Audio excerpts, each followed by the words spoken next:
सुप्रभात बच्चों। आज हम आपकी पाठ्य पुस्तक हिंदी के अध्याय 1 का अध्ययन करेंगे, जिसका शीर्षक है भाषा तथा भाषा के रूप। तो चलिए पाठ को पढ़ते हैं और जानते हैं भाषा के बारे में। अध्याय 1, भाषा तथा भाषा के रूप। सबसे पहले पाठ का उद्देश्य जान लेते हैं बच्चों। भाषा के रूपों की जानकारी और भाषा का प्रयोग। तो हमें भाषा के बारे में हम इस पाठ के अंतर्गत जानेंगे, भाषा के विभिन्न रूपों को भी पहचानेंगे। तो कुछ बातें हैं दोहराने की, उनको दोहरा लेते हैं। और दोहराए में से आपने कभी पशु पक्षियों की आवाजें सुनी है? तो हम सभी पशु पक्षियों की आवाजें सुनते रहते हैं अपनी दिनचर्या में। तो आगे पढ़ेंगे बच्चों। भाषा शब्द भाष धातु से बना है, जिसका अर्थ है बोलना। तो ये किस तो बच्चों, जो भाषा शब्द है वो बना है भाष धातु से, जिसका अर्थ ही होता है बोलना। जब आप कुछ कहना चाहते हो तो क्या करते हो? बोलते हो। बोली को भाषा कहते हैं। तो जब भी हम अपने मन के विचारों को किसी के सामने बताना चाहते हैं, हमारे मन में जो भी बात है उसको किसी को बताना चाहते हैं, तो हम कैसे बताते हैं? बोलकर। तो बोली को ही भाषा कहा जाता है। जिस साधन से हम अपने भावों या विचारों को दूसरे व्यक्ति तक पहुंचाते हैं तथा दूसरे के भावों तथा विचारों को ग्रहण करते हैं, उसे भाषा कहते हैं। भाषा अनेक प्रकार की होती है, जैसे हिंदी, अंग्रेजी, उर्दू, संस्कृत, तमिल आदि। तो भाषा एक साधन है, एक माध्यम है, जिसके द्वारा हम अपने मन में उठ रहे विचारों को, भावों को दूसरों के सामने प्रकट करते हैं और दूसरों के विचारों और भावों को समझते हैं। हमारे मन में जो भी विचार या फिर बातें आती है, हम सामने वाले को बोलकर बताते हैं और फिर वो समझता है सुनकर। ऐसे ही सामने वाला भी हमें कुछ बोलकर बताता है और हम उसको सुनकर समझते हैं। तो यही भाषा कहलाती है। कई प्रकार की भाषाएं हमारे देश में ही बोली जाती है, इसके अलावा संसार में तो बहुत ही सारी भाषाएं हैं। अब यहाँ पर कुछ पशु बने हुए हैं, ठीक है, और पक्षी भी बना हुआ है। उनकी आवाजें लिखी हुई है। जैसे गाय, गाय क्या करती है? बा बा।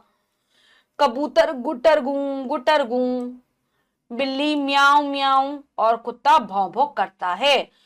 तो बच्चों, जिस तरह हम हमारे विचार प्रकट करने के लिए भाषा होती है, ठीक उसी प्रकार पशु पक्षी की भी बोली होती है। तो जैसे हम अपने विचारों को भाषा के माध्यम से प्रकट करते हैं, ऐसी पशु पक्षियों के मन में जब भी कोई विचार उठता है, कुछ बात आती है, तो वो उसे अपनी बोली के माध्यम से बताते हैं। बच्चों, आपने ऊपर दिए चित्रों में देखा कि सभी पशु पक्षी अपनी अपनी आवाज में अपनी बात करते हैं, जिससे केवल वो ही आपस में समझ सकते हैं। जैसे गाय बा बा करके रंभाती है, कबूतर गुटर गूं करता है, बिल्ली म्याऊं म्याऊं करती है तथा कुत्ता भौं भौं करके भौंकता है। इस प्रकार तो बच्चों, पशु पक्षियों की जो आवाजें होती है उनको वो हम समझ नहीं सकते, वो अपने आप ही अपनी भाषाएं समझ सकते। जैसे मतलब हम उनकी बातों को समझ नहीं सकते। जैसे कुत्ता कुत्ते की बोली को समझ सकता है, बिल्ली बिल्ली की बोली को समझ सकती है, मनुष्य नहीं समझ पाता उनकी बोलियों को। तो यहाँ पर परिभाषा है भाषा की, अपनी बात या विचार प्रकट करने का साधन ही भाषा कहलाती है। ठीक है। भाषा का हमारे जीवन में बहुत महत्व है, इसके बिना हमारा जीवन अधूरा है। भाषा की सहायता से हम अपनी बात दूसरों तक पहुंचा सकते हैं और दूसरों की बात को सुनकर समझ सकते हैं। तो हमारे लिए भाषा बच्चों बहुत ज्यादा महत्वपूर्ण है, क्योंकि इसी के माध्यम से ही तो हम अपने मन के भावों विचारों को दूसरों को बता सकते हैं, दूसरों के समझ सकते हैं। और अगर ये भाषा ही ना हो तो सोचो हमारे लिए कितनी समस्या हो जाएगी। अपनी बात कहने, सोचने, समझने या पूछने के लिए हमें भाषा की आवश्यकता होती है। अब आता है भाषा के रूप। भाषा के दो रूप हैं, मौखिक रूप और लिखित रूप।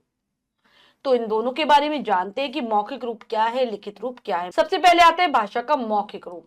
जब दो या दो से अधिक व्यक्ति अपने विचारों को एक दूसरे के सामने बातचीत द्वारा प्रकट करते हैं, तो यह भाषा का मौखिक रूप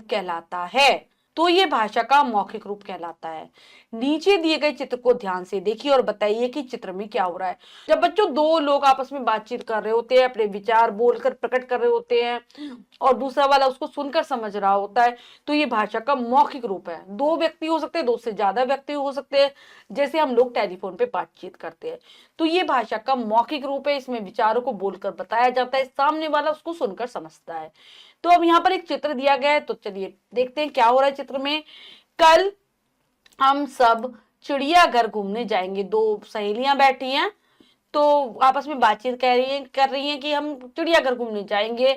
तो दूसरी वाली एक ने कहा हम चिड़ियाघर घूमने जाएंगे, दूसरी ने कहा अरे वाह मजा आएगा।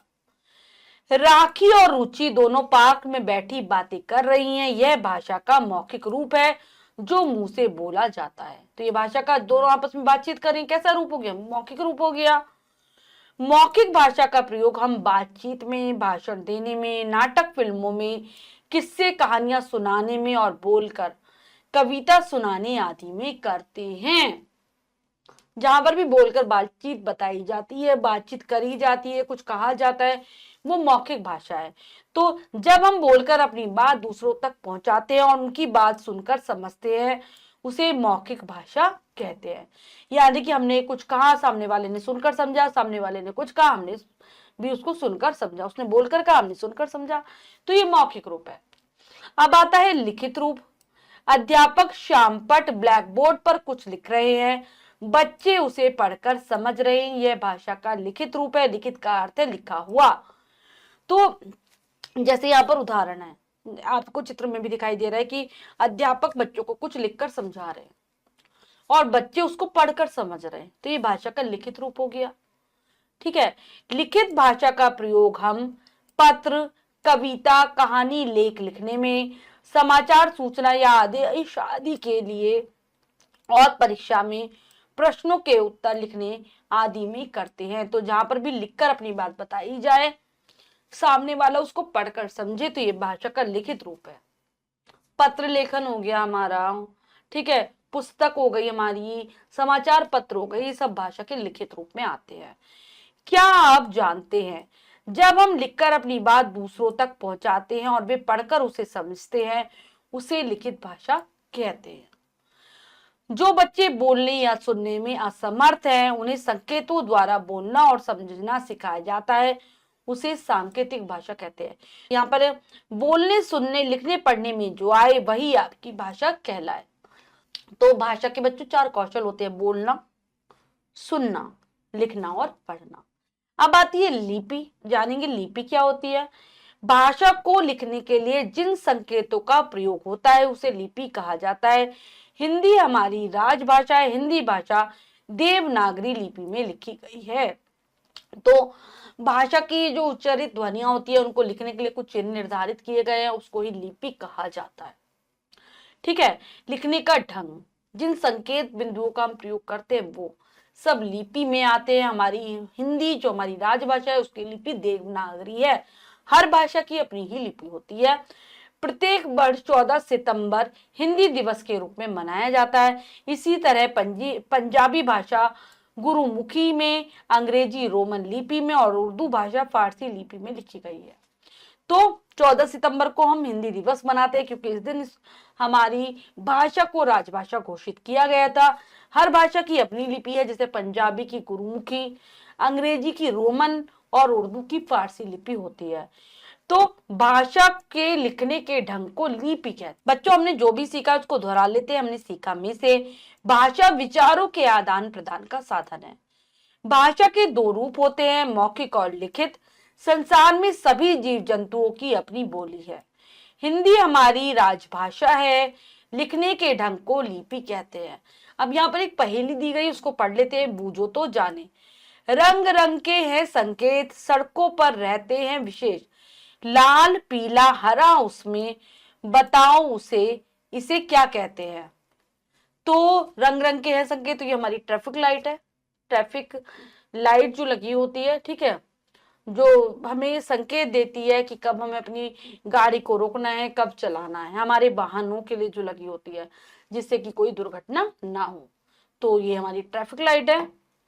इसके बाद अभ्यास कार्य कर लेते हैं बच्चों। पहला प्रश्न है, लिखित प्रश्न में से सही उत्तर पर सही का चिन्ह लगाइए। तो चलिए लगाते हैं। 3 विकल्प है, 2 गलत 1 सही। सही को चुनना है। भारत की राष्ट्रभाषा है संस्कृत, हिंदी या फिर तमिल, तो ये हिंदी है। भाषा के रूप है 2, 3, 5, तो 2 हैं। हम हिंदी दिवस मनाते हैं 5 जून को, 25 दिसंबर को, 14 सितंबर को, तो 14 सितंबर को। नीचे दिए गए वाक्य पढ़कर बताइए कि ये सही है या गलत। तो चलिए बताते हैं। भाषा की सहायता से हम अपनी बात दूसरों तक पहुंचा सकते हैं, बिल्कुल सही। भाषा के दो रूप होते हैं, सही, ठीक है, सही। जो भाषा मुंह से बोली जाती है उसे लिखित भाषा कहते हैं, गलत। अखबार पढ़ना मौखिक भाषा का रूप है, गलत।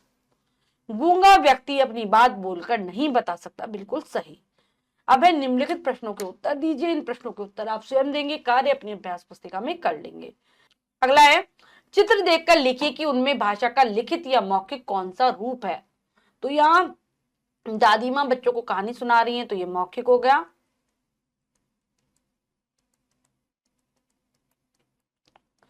अखबार में लिखा हुआ पढ़ा जा रहा है, तो ये लिखित है। यहाँ पर अध्यापक लिख रहे हैं, तो लिखित। ये दोनों बच्चियां पढ़ रही हैं पुस्तक, तो ये भी लिखित हो गया हमारा।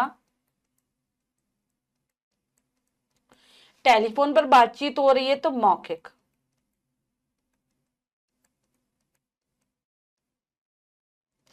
कुछ लिखा जा रहा है, तो लिखित।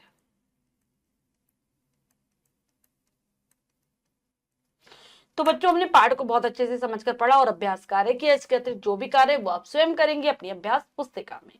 तो बच्चों, आज हमने पाठ के माध्यम से भाषा और उसके रूपों के बारे में जाना। आशा करती हूँ यह पाठ आप बहुत अच्छे से समझ गए होंगे। पाठ को फिर से जरूर पढ़ेंगे। मिलते हैं अगली कक्षा में नए पाठ के साथ। तब तक के लिए स्वस्थ रहिए, प्रसन्न रहिए। धन्यवाद।